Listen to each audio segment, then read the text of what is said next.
जो लोग भी हिजाब का विरोध कर रहे हैं वो असामाजिक तत्व हैं। भाजपा ने उनको उस्कावा दिया है इसलिए कि 5 राज्यों का चुनाव हो रहा है। हिजाब क्या है?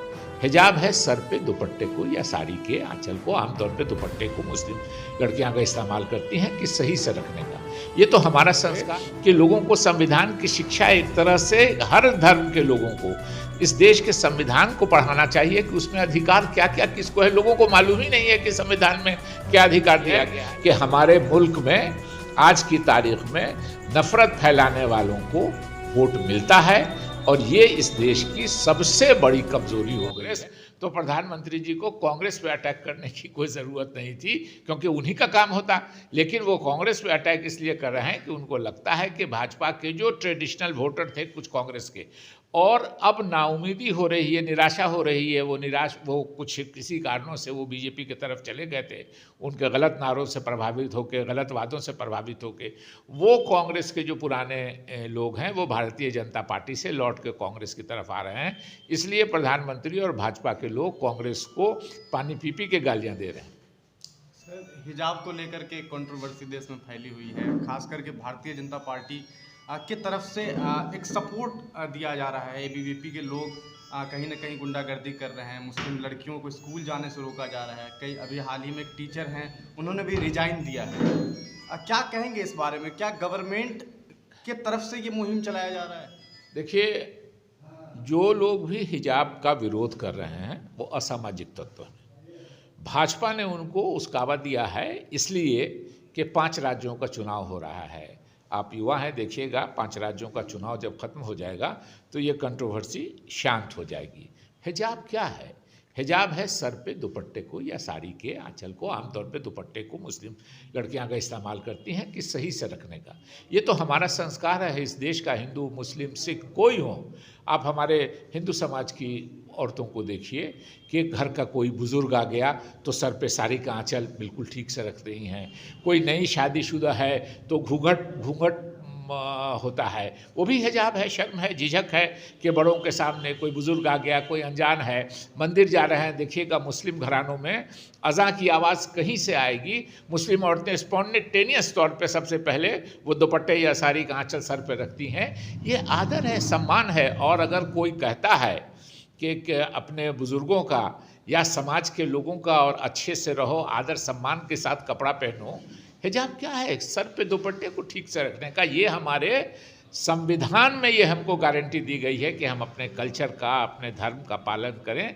ये इसीलिए मैं कहता हूँ आमतौर पे कि लोगों को संविधान की शिक्षा एक तरह से हर धर्म के लोगों को इस देश के संविधान को पढ़ाना चाहिए कि उसमें अधिकार क्या क्या किसको है। लोगों को मालूम ही नहीं है कि संविधान में क्या अधिकार दिया गया है। इसलिए भारतीय जनता पार्टी, चूँकि उनका पेशा ही नफरत फैलाना है, इसी से उनको सत्ता मिली है इस देश में।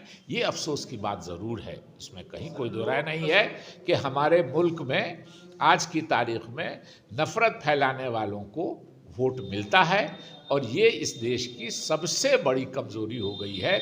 और इस देश का सबसे बड़ा नुकसान अभी लोगों को समझ में नहीं आ रहा है। एमएलए, एमपी, मंत्री हो रहे हैं, लेकिन इस देश को सबसे बड़ा नुकसान इसी से होगा कि इस देश में कुछ लोग और बड़ी तादाद में लोग नफरत फैलाने वालों को वोट दें। सर, कहीं ना कहीं लोग ये कहते हैं कि कुछ सांस्कृतिक हिस्सा हमारे बीच में ऐसा है जिसे हटाना ज़रूरी है। भाजपा यही बात कहती है अक्सर कि ये जो हिस्सा है, चाहे वो 3 तलाक का मसाइल रहा हो या फिर अलग अलग जो भी मसला है, कहते हैं कि ये संस्कृति ही अच्छी नहीं है, ये कल्चर ही अच्छा नहीं है। इसी का बहाना बना करके एक औरतों को ऑपरेस्ट किया जा रहा है। ये तमाम बातें ला करके ही इन सब चीज़ों के मुद्दों को भाजपा उठाती है। यही मुद्दा इन्होंने हिजाब को लेकर के भी कहा है कि कहीं ना कहीं ऑपरेशन का मामला है, औरतों पे ये डाला गया हुआ है ज़बरदस्ती मर्दों ने, कि जैसे आपने अभी कहा कि घूंघट करती है। अब इस पे भाजपा वाले जवाब देते हैं, जो लिबरलिज्म की बात करते हैं वो जवाब देते हैं कि कहीं ना कहीं इन पे ज़बरदस्ती थोपा गया है और इसी वजह से औरतों को ये ऑपरेशन है वो चाहती नहीं है, डर करके करती है। इस पर क्या करेंगे? देखिए, कहा कि उनका काम ही है, जो बहुसंख्यक समाज है उसमें अल्पसंख्यक समाज के खिलाफ नफरत फैला के वोट लेना। और मैंने कहा कि दुख की बात यह है कि कुछ लोग आजकल, अब कुछ लोग नहीं, बड़ी संख्या में लोग नफरत फैलाने वालों को वोट दे रहे हैं। तो अगर आप नफ़रत फैलाने वाले को आज वोट दे रहे हैं तो कल उससे लोग बढ़ के ज़्यादा नफ़रत फैलाएंगे, परसों उससे बैठ के ज़्यादा नफ़रत फैलाएंगे। तो स्वाभाविक रूप से जो भारतीय जनता पार्टी की राजनीति है, अगर कोई सुधार होता है तो वो अपने अंदर होना चाहिए सुधार, अपने अंदर से। जैसे हिंदू समाज में हमारे सती प्रथा थी, उनके अंदर से राजा राम मोहन राय निकले और उन्होंने उसके खिलाफ आवाज़ उठाई और आज सती प्रथा नहीं है। रहती दुनिया तक भारत की महिलाएं राजा राम मोहन राय जी को सम्मान की दृष्टि से और हिंदू समाज सम्मान की दृष्टि से देखता रहेगा। तो स्वाभाविक रूप से अगर आपको लगता है कि हमारे अंदर कोई गड़बड़ी है तो आप उसको उस ओर ध्यान आकृष्ट कीजिए, लेकिन ज़बरदस्ती डंडा लेके आप पीछे पड़ जाइएगा। ये सिर्फ एक मतलब है कि हम मुस्लिम समाज को अपमानित करेंगे तो इस देश का एक वर्ग हमको वोट देगा।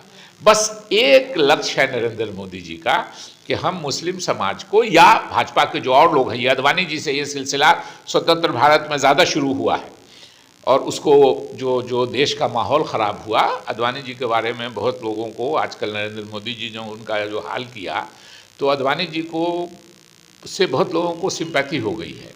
लेकिन मेरा अपना मानना है कि इस देश में जो नफ़रत की राजनीति आज़ादी के बाद से सबसे मुखर तरीके से शुरू की वो लाल कृष्ण अडवाणी जी ने शुरू की। नरेंद्र मोदी जी तो उसके बाई प्रोडक्ट हैं, उसका फ़ायदा नरेंद्र मोदी जी ने उठा लिया, उस नफ़रत का फ़ायदा नरेंद्र मोदी जी को हुआ। लेकिन ये बात सही है कि नफ़रत फैलाने वालों को लोग वोट देते हैं, ये इस देश का आज की तारीख में सबसे बड़ा दुर्भाग्य है। और मैं फिर कहूँगा कि चाहे वो 3 तलाक का मसला हो, मैंने कहा कि सती प्रथा अंदर से आवाज़ उठी राजा राम मोहन राय जी का। अगर आपको लगता है तो उस ओर ध्यान आकृष्ट कीजिए, सुधार अंदर से होगा। सुधार तलवार लेकर के, अगर कोई 850 साल इस देश में मुस्लिम शासन रहा है, कोई भारतीय मुसलमान नहीं, सब बाहर से आकर के शासन किया उन लोगों ने, अगर उसमें से कोई तलवार लेके खड़ा हो जाता कि सती प्रथा बंद होनी चाहिए तो बंद होता, लोग रिएक्ट कर जाते। लेकिन अपने अंदर से जब सुधार हुआ तो आज सारे देश में कहीं नहीं ये होता है। तो स्वाभाविक रूप से इस बात को ध्यान में रखना चाहिए कि अगर कोई सुधार होना है तो अंदर से होना है, बाहर से कोई थूप नहीं सकता है। शुभकामनाएं। वर्ष 2022 लाया है आपके लिए सुनहरा अवसर, जहां है नौकरियां ही नौकरियां, जिसका आप बेरोजगार उठा सकते हैं फायदा। अपनी सफलता को शिखर देने के लिए संपर्क करें branch of FG solution private limited Madhubani. Contact number 7700899725। आप हमारे चैनल हिंदुस्तानी मीडिया को सब्सक्राइब करें। वीडियो अच्छा लगे तो लाइक करें, शेयर करें। लेटेस्ट अपडेट के लिए बेल आइकन दबाना ना भूलें।